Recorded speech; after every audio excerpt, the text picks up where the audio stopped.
দোলো, মনে অনেক কষ্ট। কেন কষ্ট? এত কষ্ট কেন পাচ্ছ তুমি আমি থাকতে? এই সৌদি আরবে ধুলো, জন্ম নিয়ে খুব ভালো কাজ করছো।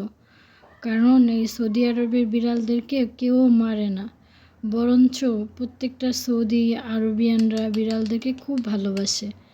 তোমরা এই সৌদি আরবে জন্ম নিয়ে খুব ভালো কাজ করছো। বাংলাদেশে বিড়ালদের উপরে অনেক নির্যাতন করা হচ্ছে, কুকুরদের উপরে নির্যাতন করা হচ্ছে, এই জন্য আমার মনে অনেক কষ্ট। কেন? আমরা কি করি? আমরা তো শুধু মানুষের পাশে থাকতে চাই। আমরা তো মানুষকে ভালোবাসি। আর তাছাড়া নবী সাল্লাল্লাহু আলাইহি সাল্লাম আমাদেরকে ভালোবাসছে। তাহলে সাধারণ মানুষ কেন আমাদেরকে ভালোবাসে না, আমাদেরকে মারতে চায়?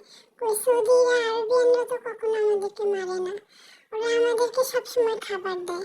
আমরা সৌদি আরবে কখনো মার খাই না, কখনো নির্যাতিত হই না, কোনো সৌদির আমগোরকে আঘাত করে না। তাহলে বাংলাদেশের মানুষ কি সেগুলো জানে না? জানে না হাদি?